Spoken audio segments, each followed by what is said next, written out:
Be joined later in this meeting by Abby White and Michael Lazorchak. So with that, welcome. I'd like to call this meeting of the City of Montpelier Development Review Board to order. It is Monday, December 7th at 7:01. My name is Kate McCarthy, and I'm the chair of the DRB. And next, I'd like to introduce the other board members as well as staff who support us. So I will just go around. You can unmute yourself and say hello. Other board members are Kevin O'Connell. Hello. Hi, Kevin. Roger Kranz. Hi. Hey, Roger. Rob Goodwin. Hello. Hey there, Rob. And Joe Kiernan. Hello. Hi, Joe. Good to see you. And then Meredith Crandall is our zoning administrator and staffs this board. Hello, Meredith. We are being recorded tonight by ORCA Media, as you can see on the Zoom screen. And we will introduce and swear in people who are here to be heard on their applications coming right up. It looks like we are in the process of being joined by Abby White. Hi, Abby. We just did introductions. If you'd like to say hello, let's do an unmute and make sure your sound works. Hey, all. Abby White. It works. Good to see you. Thanks for being here. Good to see you. Great. All right. So what I'll do next is I will turn it over to Meredith, who is going to review our procedures in light of our the state in which we find ourselves. So if you can summarize that, Meredith, then we'd love to know. Oh, yeah, I wish I could. All right, so give me 1 second. I'm going to share screen. I'm going to try something a little different and try and do an actual slideshow and tell me if this works, people. Can you see that? Yes, we can. Awesome. Trying to be a little fancy and also a little simpler. Although that is so big, I don't know if people are going to be able to see that on ORCA or not. There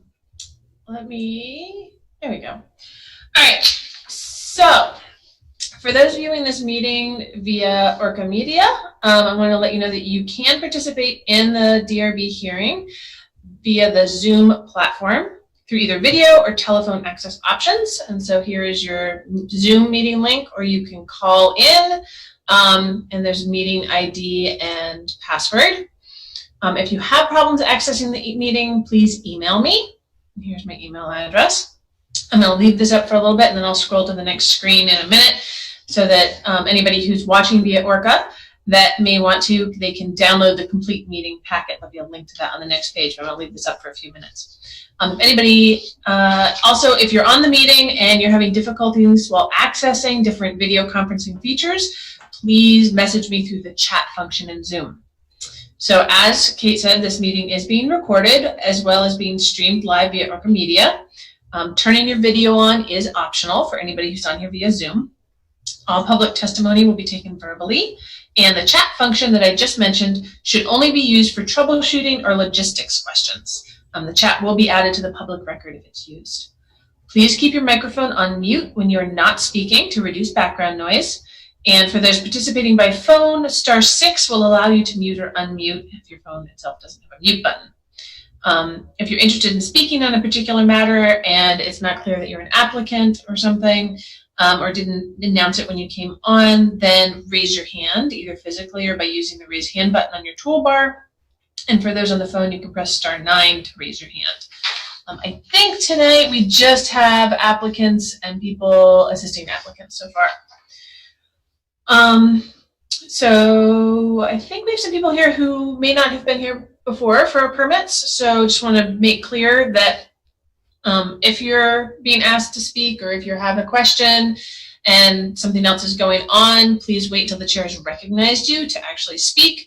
Then you can unmute your microphone, confirm you can be heard. And if you're talking on a matter that you're not the applicant in, you need to provide your full name and address for the record. So also note that in the event the public is unable to access this meeting, it will be continued to a time and place certain. I have my email open, so I'll be keeping an eye on things. And if you're having connectivity issues, try turning off your video or closing other applications on your phone or computer. If you're having trouble seeing the document screen share, as I noted earlier, all these files are uploaded to the agendas and minutes page for this meeting. Oops, sorry, I forgot to change the page. There we go. That's where you can download the meeting packet. Please note that all votes taken during this meeting will be done by roll call vote. And I will hand this meeting back over to the chair. Very good, Meredith. Nice summary. Thank you for those slides. It's helpful to have that visual, and I hope it helped out folks at home. Let us know what you think. All right, the next item on our agenda is the approval of agenda. So do I have a motion to approve the agenda or any modifications to the agenda? I move to accept the agenda for this evening's meeting. Okay, thank you. Motion by Kevin. Is there a second? Second. Second by Abby. We'll call the roll, which is how we do votes in this setting. So Rob. Yes. Kevin. Yes. Roger. Yes. Joe. Yes. Abby. Yes. And I also vote yes. We have approved our agenda. The next item on the agenda is comments from the chair, and I do not have any comments today. So we will move on to item 6, which is to review and approve the meeting minutes from our November 2nd meeting.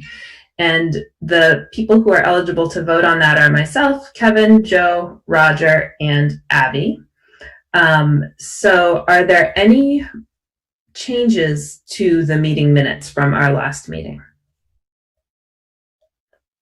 Okay, hearing none, I'll take a motion to approve those minutes. So moved. Motion by Abby, Second. second from Joe. All right, we'll call the roll. Rob? Oh, you're not on the list, sorry. Kevin? Yes. Okay, Roger? Yes. Joe? Yes. Abby?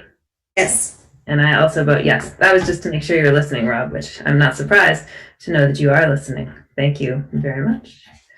All right, so those are our openers, and now we are going to turn to the applications before us. We have 2 applications tonight, and the first that we will hear is regarding 1 Hopkins Street, which is a review of a proposal for regrading of a steep slope in a single-family home's yard.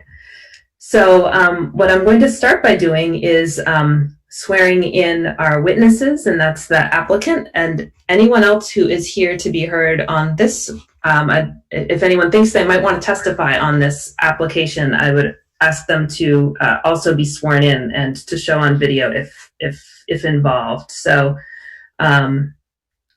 let's see. Great. Well, hello. So Meredith, I can hear you, Don. John Grenier and I are both here. Okay, great. So anyone who's going to testify, I'd have you raise your right hand.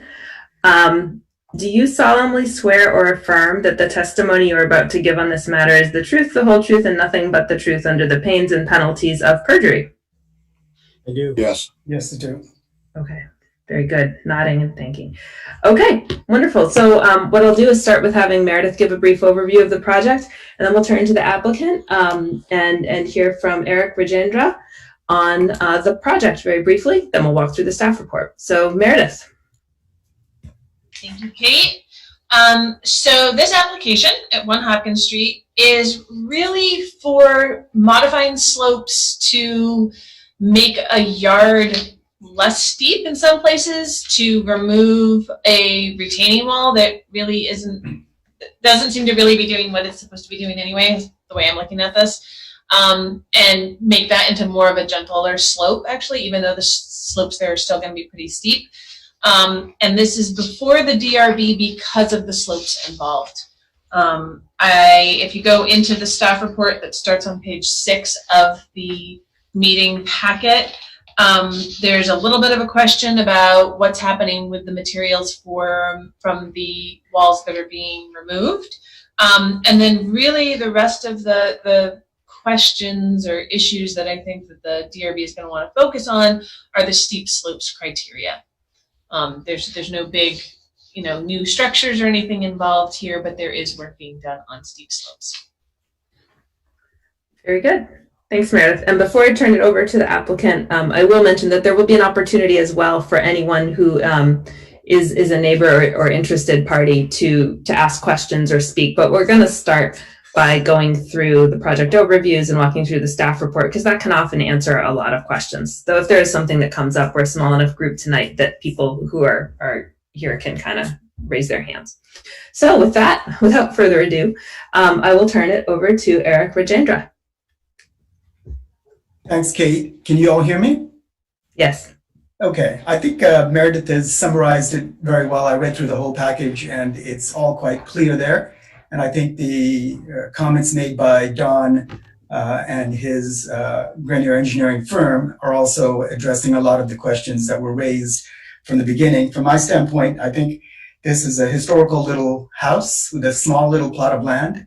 And the landscape was never touched since 1903.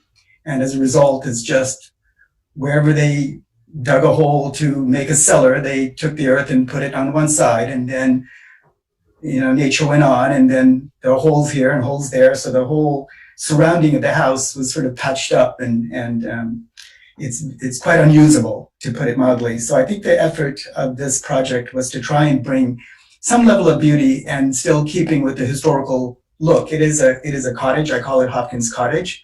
It's done in a certain style, and we're surrounded by the state on two sides and the city on two sides. And ultimately, the ultimate look, which I discussed with Meredith as well, and with Don, who worked on the project planning on the slopes, it's ultimately to keep in touch with the look of the place. It's not to create some rather suburban looking landscape. So it's a more cottagey, it's more a stonework here, a stonework there, but still all quite modest. There's nothing lavish, no big cupola is going to go there, no big structure is going to go here, no big bird cage that's 500 feet tall. It's all very simple. And in terms of the parking, we only have one car, so we didn't need a double car, and we thought that it just looked very stony and very asphalty. So we reduced it and are going to put in a smaller granite cobble driveway for one car, which will have more greenery, and as a result, it'll be much more green. And the only feature that I'm kind of proud of in terms of the design itself is what we're calling the Granite Pedestal, which is literally a very low structure, about 8.5 inches above the earth. And that sort of frames the upper part of the house. So it sort of puts it on a bit of literally a pedestal for the house. Because right now the house is sort of just disappears into landscape that just slopes away and falls off, and there's gopher holes and ditches and pits and so forth. So that is kind of the highlights. And the staircase going up, I think it will be quite beautiful. So when people come right now, they have to crawl literally up a steep, winding pieces of stone that are just put there, that are all cracked and broken. And the staircase would give it some level of formality, but still keeping in touch with the cottage look of the house. So when you walk up there, there'll be these two little pillars at the top, and then you walk in and then you go into the house. So that is pretty much the highlights of the stonework, and everything else is just keeping with what there is now. No new spaces being created, no new outside of this cute little shed, which my partner and I want to do, which will be keeping with the style of the house itself. So shingles and ashlar stones for the foundation, and a nice little small copper roof, a tiny little thing to put my hand mower and a couple of machines. So nothing that I'm going to drive a car in or anything of the sort. It's just a little shed. And that is it for the structure. And other than that, I think Meredith has done a great job in laying what we want to do. And I tried on that one page to put down all the tasks involved. So I know that Don can add to whatever questions you have, but that's all I can say. I'm quite proud of it. I think it's been a labor of love for 3 years. This has not been something that we sort of woke up one day and said, oh, let's go, do it. It's been 3 years of looking at it, thinking, walking around, just living in the land itself. And so I'm quite proud about it. Great. Well, thanks for sharing it with us. Thanks for that overview to complement the staff report and the application materials. Appreciate it. So what we'll do now is with that as our background, we will turn to the staff report. And what we're going to be looking at in the staff report, as you probably saw, we have a set of general standards to examine. That's where the steep slopes provision is, which, as Meredith said, is the main focus of this application. And then we'll take a brief look at the fences and walls standards. Those are the special use standards section of our bylaw. So the way that I usually do this is I go fairly briefly through the things that are met or not relevant, leaving questions for staff and an opportunity to for the applicant to add things if necessary, but we'll really just try and focus on the things in question, which happen to be read. So starting with the use standards, this is a permitted use. This is a single family home in the urban core. And the dimensional standards and requirements related to accessory structures are also met. There's a zero foot setback being the urban core density. There's 100% coverage allowed, and staff's assessment is that all of these are met. Do DRB members have any questions about those sections? Okay, rolling right along. As Meredith alluded to, section 3004 is regarding demolition, and we need to confirm that demolition will be completed within 60 days and materials will be removed from the site. And could you confirm for us that the wooden debris from the old retaining wall is going to be removed within 60 days? Absolutely. There are two wooden walls, Kate, and both will be removed. I would not want to see that for 60 days, so I would want them removed within 2 days, hopefully, of them bringing it down or whenever they can take it out. So I 100% will vouch for all the wooden railroad ties disappearing from the face of the earth. Very good. That is affirmative testimony. Thank you for answering that piece of the puzzle. Great. So then section 3005 is riparian areas, 3006 is wetlands and vernal pools, and those are not applicable because there aren't any on the property. And that brings us to section 3007, which is steep slopes. And I'm going to take a little more time here. This is a relatively new portion of our zoning bylaw. I would say 2 years or less new. And so I do want to walk through it. And this is where we may call upon Don and or John to or Eric to point us to the relevant parts of the application. So the purpose for doing this is to make sure that we are developing in a safe way, make sure we're developing in a way that is not damaging a neighbor's property, keeping water quality high, and avoiding having to provide services way out to remote areas, which is not relevant here. So that's why we're reviewing the slopes over 30% on this parcel. And we have a set of standards that we are bound to review to ensure that everything's being done safely. So some of this is captured in the narrative and the pictures, but I do want to walk through it and get more information as needed. And I may have at some point Meredith pull up the site plan if necessary. So let's just jump right in. I'm going to go through the standards. I'm going to read them. The first one is that development must be designed to limit the amount of disturbance, the clearing of existing natural vegetation and impervious surface in order to minimize potential for erosion, stormwater runoff, flooding, and water quality impairment. And it's looking like a pretty small area that's going to be disturbed with the intent to replant all disturbed. Is that accurate? Okay. Yes. As the applicant, I would say yes. And Kate, I'm not an engineer at all. Okay, I'm an economist. And so I will defer to John and Don, Don in particular, who has seen it and touched the land very, very carefully. But that is exactly what you said is indeed the case. Great. Thank you for confirming that. And the project must not create steep slopes. Create slopes steeper than 30%. Is that the case? Will any slopes greater than 30% be created by this project? Don, could you answer that, please?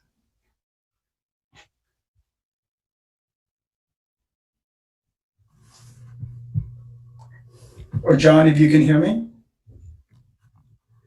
Yeah, looks like Don is on mute. John is unmuted, Yes. but can join us. Okay, but maybe while waiting for them, Kate, I could just give you my kind of layman's. The slopes, as Meredith has seen, they're all very steep.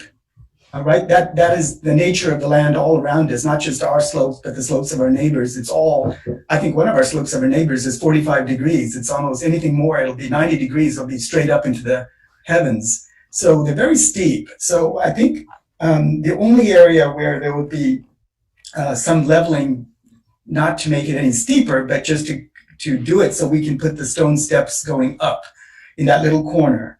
Everything else is basically keeping the contours drawn by the landscape architect. So we're not, in the back, if anything, the slopes are getting less because the wall in the back would slope down.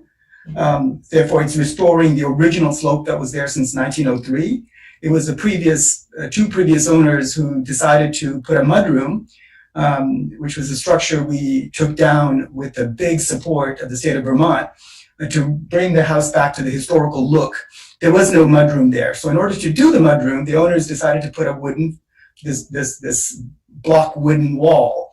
So there, the slope is just going to be restored back to what it was, much more than what it is today, which is now kind of a big wooden wall. Everywhere else, the slopes are being filled to get the contours. If Don or John, whenever you use back, please jump in and you can take it. No, I'm here. John, you're I'm there? here. I just didn't want to interrupt you. Okay. Can you hear me? Yes, thanks. Go ahead, John. Yeah, sorry about that. I think Eric gave a pretty good, accurate depiction of the site. There's really a landscaping project to remove some crumbling walls and put in new ones, and greatly increase his steps rather than have to climb up steep slopes, and provide a walkway. So it really is a great project to kind of make the land more usable.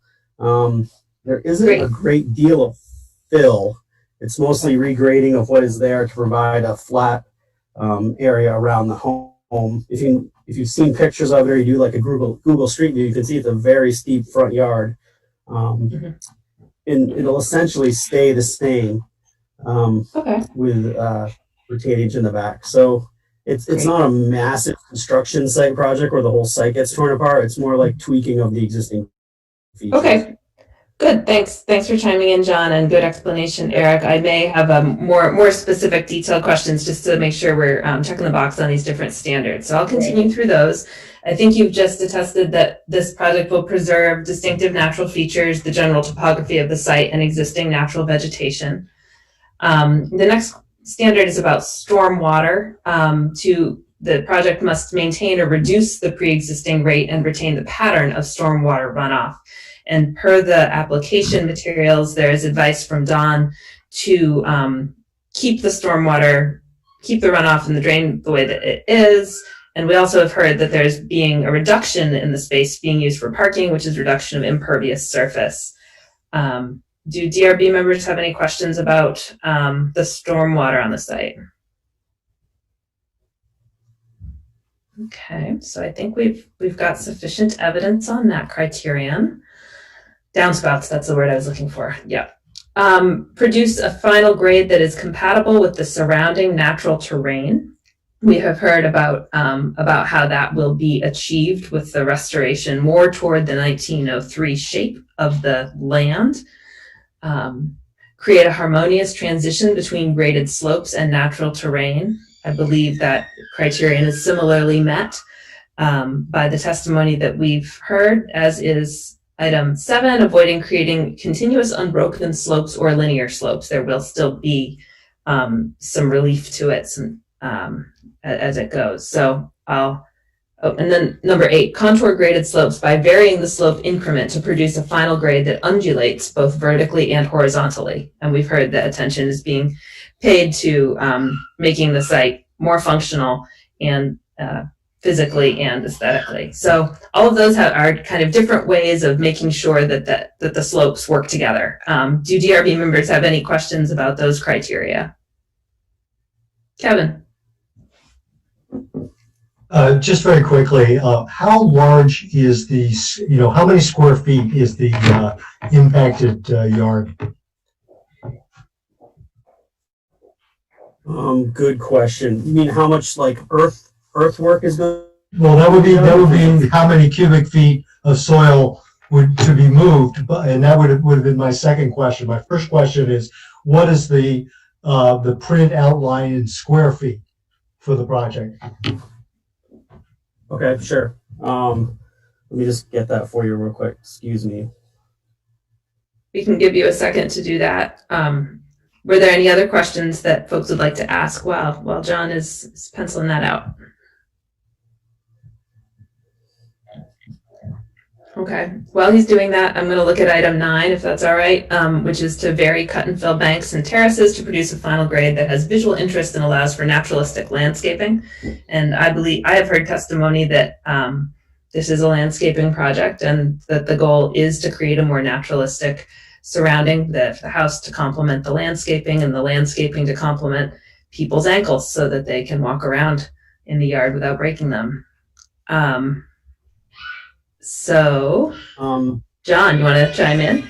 Yeah, it's about 14. The total area of disturbance of earthwork is about 1,400 square feet. So not very much. And then the total cubic yards of material to be regraded to kind of resecure that front bank is about 100 cubic yards. Thank you. Of course. Great. Thanks, John, and thanks, Kevin, for your question. I will move on to the remaining criteria. There are just a handful. Consider the use of retaining walls and terracing rather than cut and fill banks. And we've heard there isn't going to be cut and fill. There is going to be improvement to existing retaining walls. And do realize some of these standards apply more to new construction than to this, but we'll go through them anyway. 11 is to vary the pad elevations on sites with multiple structures to follow the natural terrain.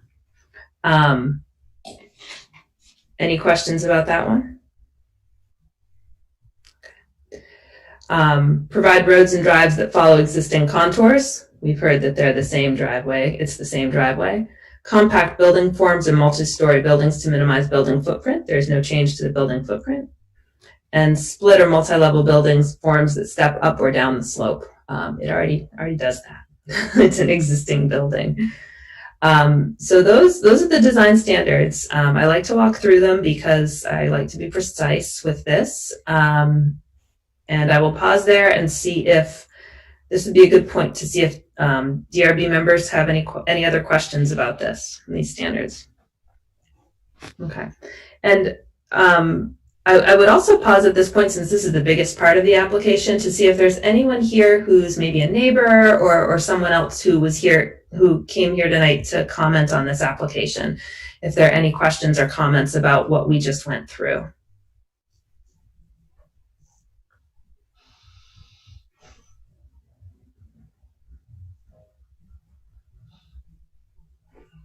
Okay, thank you. So we're going to move on to section 3008, which is erosion control. And the staff finding is that the necessary professionally prepared erosion control plan has been presented as part of the engineered plan. And that the Department of Public Works has also given its okay to this project. So do board members have any questions about erosion control on this site? I think it's been well reviewed and the design looks reasonable within the parameters of the standards. Great. Thank you. Thank you, Kevin. Section 3009 is stormwater management. And as we've heard, there's not a private stormwater system. It discharges overland to municipal infrastructure, and the current flow patterns will remain. So staff finding is the compliance with this section. Questions about stormwater? Okay, shifting gears a little bit is section 3010, access and circulation. And this has to do with making sure that comings and goings to a site can be done safely. And what we have here is a previously non-conforming driveway because The standard rule is for driveways to be 50 feet from intersections, and this one's quite a bit closer. But we've heard that it's being reduced on the northern edge, which actually moves the edge of the driveway away from the road that it's close to. So the non-conformity is being reduced. And then we're also finding that the parking and loading area, section 3011, it's compliant. The space is adequate. And there are no parking requirements in this district. So the choice is on the owner, which is fine. All right, so those are our general standards. Any questions or even additional, anything that the applicant wants us to add or wants to add for us to be aware of? As Kevin said, it's a pretty thoroughly presented application.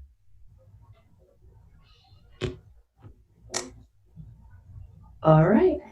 I will go next to Chapter 310, Special Use Standards for fences and walls. These just make sure that this confirms that those are not subject to setbacks, and also notes a height maximum, which is 6 feet tall. And according to the application, the retaining wall is going to be 3.5 feet tall, less than 6. So it meets this requirement. Pretty straightforward. Does anyone else want to, any DRB members have any questions or comments at this point? We've reached the end of the staff report.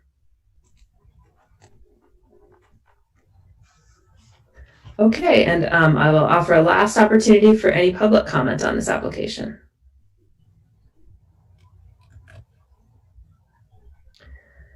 Very good. I'll offer a last opportunity for the applicant and applicant's engineers to comment if they wish. It is optional. Okay, I just wanted to say it's been an interesting process going through this, working with Meredith and the team and working with the DPW. All of them took personal interest. Many came and watched the site itself, walked around it, and showed more than just bureaucratic interest. They were very interested, and they got very good feedback. So from them saying this is, once done, this will be really beautiful for this particular location, which is right next to the State House. So it gets a lot of tourists walking by, and I just hope that when you stand there, once it's all done, when you look from the bottom of the steps, you'll see the Golden Dome, and you'll see a nice walkway, a set of steps going up, and the rest of the land will also be much more usable, because right now it's just totally unusable. Anyone trying to walk on it will typically roll off and end up on the bottom. So I'm quite excited about it, and I just wanted to say thank you, and I hope it all works out well. Well, thank you. Thank you for taking the time to be here tonight and for saying nice things about city staff. They're a really excellent team, and we feel very supported by them as well. So I'm glad that was positive. John, do you want to say anything from the engineering standpoint? No, that I've reviewed the project closely with Don, and I think he has it covered between the zoning regulations and also covering any questions and getting approval from Public Works. So that helped make the process go smoothly, and I appreciate the time. Very good. Thanks, John. Well, good.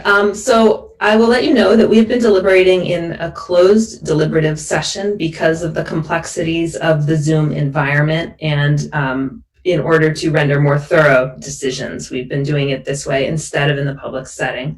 And we're doing this for all applications, so our choice to move into deliberative session is not a reflection of the application one way or another. But what we will do is at the close of this public hearing, we will, if the board votes to do so, we will deliberate on this, and then as usual, issue a written decision that Meredith will be in touch about when it is ready. So those are our next steps, but that concludes, at this point, I would take a motion to, all right, I always get this wrong, to close the public portion of the hearing on this application and continue in deliberative session at the close of the public meeting. So moved. Motion by Kevin. Second. Second by Roger. Very good. We'll take a vote by roll. Rob? Yes. Kevin? Yes. Roger? Yes. Joe? Yes. Abby? Yes. And I vote yes as well. So we will deliberate on this at the conclusion of the public meeting. Thank you all for your time. Pleasure to meet you, and Meredith will be in touch. Thank you. Have a good night, Don, John, and Eric. Thank you very much. Thank you. Talk to you soon. Very good. So next we will move on to the 2996 Elm Street sketch plan review of a 2-lot subdivision. And I'll let everybody get their documents, and I'll give the applicant, who is Robert Scott, a chance to return to the meeting. I'll get my notes. Great. So, Hello. welcome. Thank you. So this is a sketch plan review for a 2-lot subdivision at 2996 Elm Street. And as folks may or may not know, a sketch plan is an opportunity for a weather report on a project. It's a chance to just hear from the DRB and see what they see in order to assist you as you prepare the final application. And since no decisions are being made tonight, we're not accepting testimony, we're just having a conversation. I won't swear you in. we won't do it that way. And so to start things out, I will, as usual, give Meredith a chance to do a quick overview. Okay, so as you said, this is sketch plan subdivision, so there's not going to be a decision tonight. This is just a chance for you to ask, for the board to ask questions or point out places where they think the applicant might need to give some more information before the final application. This is a 2-lot subdivision on a decent sized parcel off of Elm Street. Elm Street as it's getting close to the northern boundary of Montpelier. So it's not what some people think of Elm Street who don't usually take Route 12 out of town. And you know, I've laid out most everything in the staff report. There aren't, in my mind, there weren't a lot of questions. There weren't a lot of missing pieces of information until you really got to the subdivision criteria specifically, which a lot of times for sketch, we don't ask for a lot of that narrative information for the sketch plan application itself. That part's more of a longer discussion. You know, but there weren't any big questions that came out of running this through all the department heads. So I've tried to highlight some information in there in that latter part of the staff report. So for anybody looking from home, this starts on page 44 of the big meeting packet. That's where there starts to be some items in red in the staff report on this particular matter. And then just one other note, Kate, when you're ready for it, I do have there's a follow-up email that I got from another member of the Conservation Commission. Okay. Let me know when you want to bring that up. Great. I'll probably go in order on the staff report, just that way I don't forget anything. But before we do that, I would like to invite Rob Scott to say anything that you'd like to say, or any big questions that you have that you'd like us to consider as we go through this.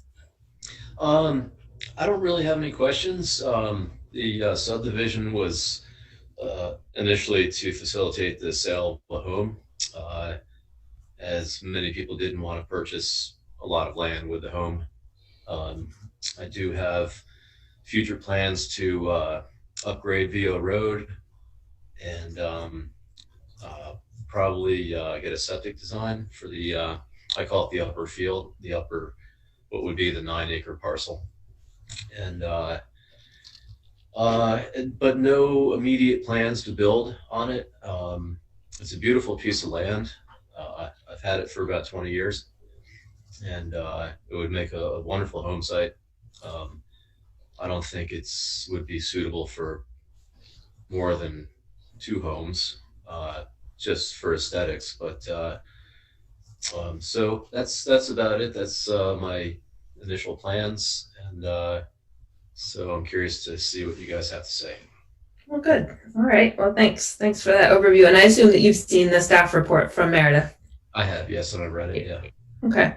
So maybe I'll ask sort of a similar question of board members. Do board members have, before we dive into the staff report, having reviewed this, have any like big picture questions or areas where you want to dive right in?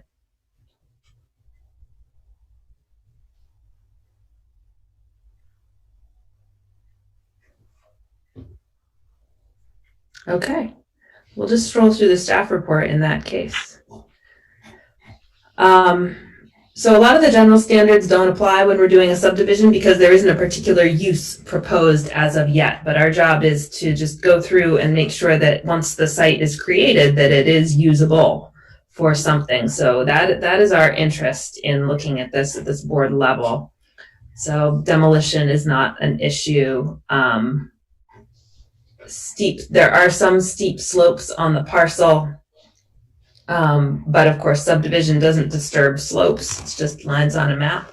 But now, Meredith, could you please remind me, do we delineate building envelopes in our subdivision regulations? So we typically want to see that there is an area that can be used. So a lot of times for these 2-lot subdivisions, on the subdivision plan, not the final plat, but on the subdivision plan, they'll lay out where the setbacks are for primary buildings so that the board can see that there is an area in there there's an envelope, right? An area where a building could be built. But in the rural, in the rural zoning district, there are uses that may not even need a building. It could be a park. So, we don't have to have a building envelope, a building area on the plan. All right, thank you. I'm going to pause and welcome Michael Lazarchuk to the meeting. He's another DRB member. Michael, thanks for joining us. Yeah, thank you. Good evening. Yeah, good evening. We've just gotten started with a sketch plan review on Elm Street, so we're going through the staff report. Okay. So things like stormwater management and erosion control, access and circulation would all be determined by the use. I just have one question real quickly. What is the total size of the parcel? It's a little over 12 acres. Okay, and the proposal is to make it into two? A little over 3 acre parcel that would be with the house, the 2996 residence, which would leave about 12 acres in balance. Okay, thank you. And the minimum lot size, the parcel size out here is 2 acres, minimum lot size. So those meet the minimum lot size requirements handily. All right, good. So going through the general standards, and then we reach the subdivision standards of Chapter 350 of our zoning regulation. And Rob, as you probably saw in the staff report, and as Meredith alluded to, there will need to be some more specific information about anticipated impacts of the subdivision. Even if some of the answers seem a little obvious, it's very helpful to us as a board to have those written down so that we have heard your assessment of traffic impacts and impacts on community facilities and solar glare, and any of the things that may come up in the subdivision standards. So the staff report makes note of that. Looking at the criteria standards related to suitability of the land, there is a note about how land's subject to periodic flooding, poor drainage, inadequate capability to support development, etc. If there are any of those features of the land, that would be something to know about. And I know there are some streams nearby, which we'll talk about later, but also rivers on the other side, but it's way downhill, I think. So if there are any erosion, like fluvial erosion issues, it would be important to know about those, though I don't think it would reach to the upper meadow. No. Okay. And DRB members on this one, please do jump in if you have some questions. We'd want to hear about anticipated traffic comings and goings in the final application to the extent that it's possible to understand that. So moving on to the design and configuration of the parcel boundaries.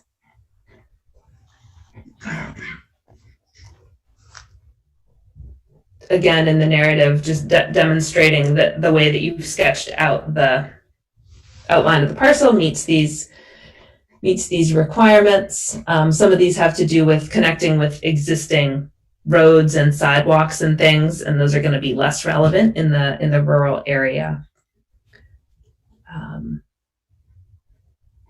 Sorry, I'm looking at another monitor and kind of skimming through as we talk. Re-skimming through, I should say. And Meredith, you're also welcome to jump in. So design and layout of necessary improvements. We're not adding streets and pedestrian and bike facilities for 2-lot subdivision. It will be necessary in the final application to show that the parcel can accommodate water and wastewater. Is that right, Meredith? Am I reading that note correctly?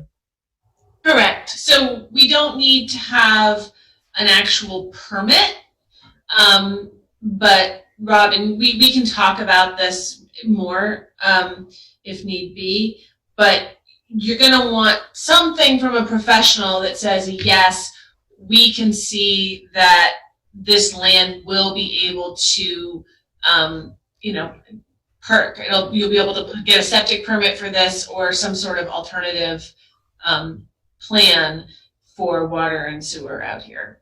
Okay. Yep. Well, I think it's important to note that the application in the future, when you get it to the application stage, is for the subdivision of the land. As far as the wastewater standards and things of that nature, that would depend upon a specific project being proposed.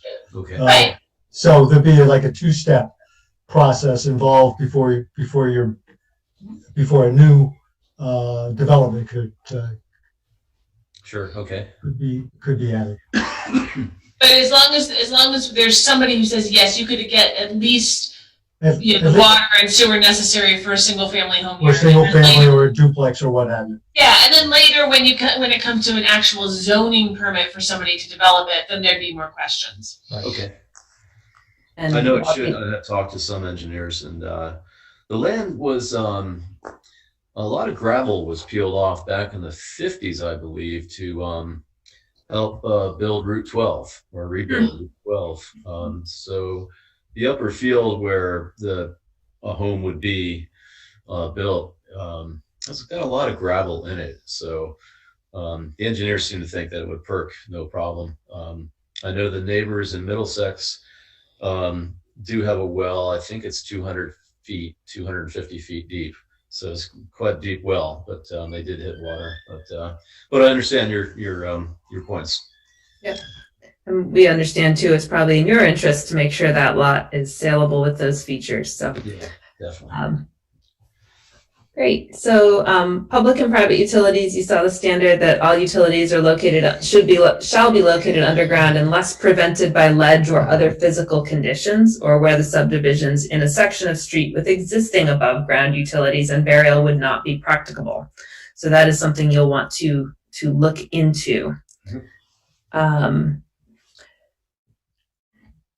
Let's see, landscaping. Landscaping, again, contingent upon what goes on the site, and we would probably suggest we would probably suggest a condition of your future approval that any future development on that subdivided land be subject to a landscaping plan. So that's something to be aware of for the future. Okay. We do require that there be installed right-of-way monuments and lot corner markers at corners and angle points of all lots in accordance with state statute. And I didn't look as closely at that part of the application, probably not as closely as Rob Goodwin might have as a surveyor. But I seem to looking really quickly, it looks like there already are some monuments in place marking the edges of the property. Yeah, I believe Mike did locate at least one. I'm not sure if there are others, but I could bring that up. Okay. He was Mike Patterson was the surveyor. Okay.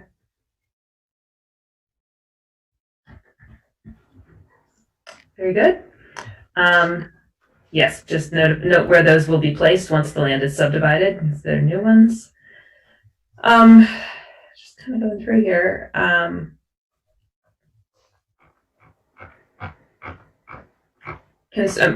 stumbling a little on this one. Construction and maintenance of necessary improvements. As Meredith notes, this standard is usually about multi-parcel subdivisions where you may be building a road that needs to be maintained. But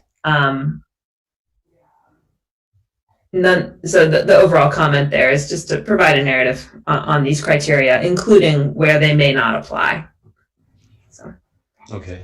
sorry if I'm repeating myself. Yeah.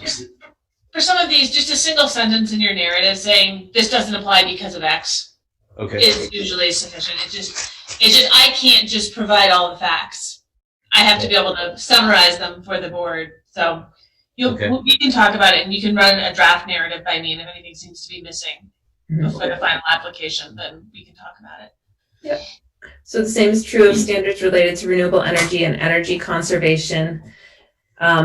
That brings us toward the end of the staff report to the natural resources protection. And it sounds like there is a stream on the southwest border of the parcel. Oh, yeah. And, but it may be not actually on the parcel, but it could be impacted depending on where development takes place on the parcel. So does that sound accurate? Yeah, and as it says, most of the, if there would be a development, it would be further away from the stream, 100 feet, I believe. But I understand that, and I understand the questions there. Yeah, great. So we received one comment from an individual who is on the Conservation Commission that was not representative of the Conservation Commission, but it suggests maintaining at minimum a 50-foot forested buffer along the stream for wildlife movement. And it sounds like the house, any future construction would not be that close anyway. Okay. And Meredith, this would be a good time if we've received additional comments from the Conservation Commission to bring those to the record. Well, Yes. the record, but the conversation. So Phyllis Rubenstein, who's also a member of the Conservation Commission, sent me an email that just said that she concurred with the comments submitted by Paige Curtin. Okay. Just wanted to make sure that was there. Okay.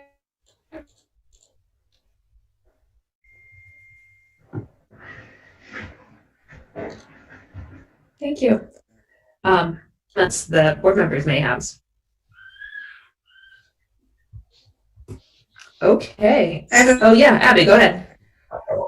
So I wanted to go up to the Class 4 road, Vale Road. And so it sounds, just to clarify, it sounds as if that road would need to be upgraded to a Class 3 road to enable the access. Yes. Okay. It used to be a well-used road. I talked to a couple people who've grown up in the area, and they said cars used to drive between Route 12, Elm Street, and Portal Road, Middlesex. And but over the years, it has deteriorated. I can drive my truck up it, but it would definitely need upgrading. And I had talked to the Department of Public Works in the past about doing some work, and they said, this is before I thought about subdivision. They said, you know, you can do light improvements, but any kind of irrigation work we'd want to take a look at first. Yeah, to upgrade the road, it will take a little bit of work. But that's there is a right of way, and that was established by is it Tom McCardle? And it was I think it's a 49-foot right of way, so which still exists as a Class 4 road now. Yeah, that would definitely be something that would have to happen to develop the land or put a home on it. Mm-hmm. Okay. Any other questions? Do you know if that right of way goes all the way to Portal Road? I'm wondering about what the likelihood is that if the road was upgraded a little ways, if it would be upgraded a little bit more and a little bit more, and how that might. No, the Middlesex has declared their end of Vale Road a trail now. So it ends at at the Middlesex border, which is a stone wall at the end of my property. So I don't see any more improvement. In fact, I think the town told me that if I wanted to put a home up there in the field, that they would probably abandon the road, and I would assume the road to be private, I guess. But I'm not sure. I have to talk to them again. But I don't see this road being improved any further than a Class 3 road to accommodate access to the upper field area. Okay. Thank you. And Abby, thanks for your question. Are there other questions about this application? All right. Anything else that Meredith would like to add, or Rob that you'd like to add? I can't think of anything. I don't know what the next step would be to apply for a final permit, but I guess maybe I can talk to Audra about that, or what my next step would be to see if this is going to go through. Sure. I mean, that's Rob, you and I, or you and Audra, whichever works, we can discuss. It's really answering the open questions that were in the staff report. And there's some other steps like getting an actual draft final plat from Mike Patterson, a few other things, but we'll talk about that. Okay. And there needs to be more information, and then once you're ready, it would come back for a final application. Okay. Okay. Well, thanks for coming for this initial walkthrough. Sometimes these end up being long conversations with complicated issues that arise, and other times they're a check-in. So I hope it was helpful. Thanks for taking the time and wading through the other application as well. And perhaps we will see you back with a final application. Absolutely. Thank you very much for your time. Yes, thank you. Yeah, bye. Thanks. Thank you, Rob. All right. So that was our last item of our last application. And so regarding other business, Meredith, you have an update on 33 Loomis Street. Yes, so that appeal of the permit was withdrawn. They dealt with it through community justice. And so they were able to, the appellant withdrew their appeal, and everything seems to be copacetic at this point, or at least as much as it's going to be. Sure. Well, thank you for keeping an eye on that, and thanks to the Community Justice League for helping neighbors work things out. That sounds like a great resource. It's been a really wonderful resource to be able to tap into these last 6 months or so. Well, good. Well, we would note that and remember it for other things that may arise.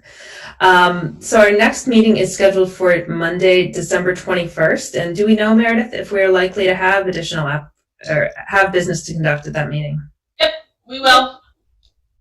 Good. We'll see you then. All right, very well. That concludes the meeting. And so what I would do is I would take a motion to conclude the public portion of the hearing and adjourn to deliberative session. So moved. Motion by Roger. Second. Second by Joe. I'll call the roll. Rob. Yes. Kevin. Yes. Roger. Yes. Joe. Yes. Abby. Yes. Michael. Yes. And I vote yes as well. The meeting is adjourned and we will reconvene in deliberative session. Meredith, will you be sending out a separate link? I did already at 7:54. Oh, good. Abby, have you gotten it? Because I know you've been having problems getting my emails. I got it, Meredith. All right. Well, thanks, folks. Let's move directly to that meeting, and that concludes the public portion of our meeting. Thank you all. Thank you.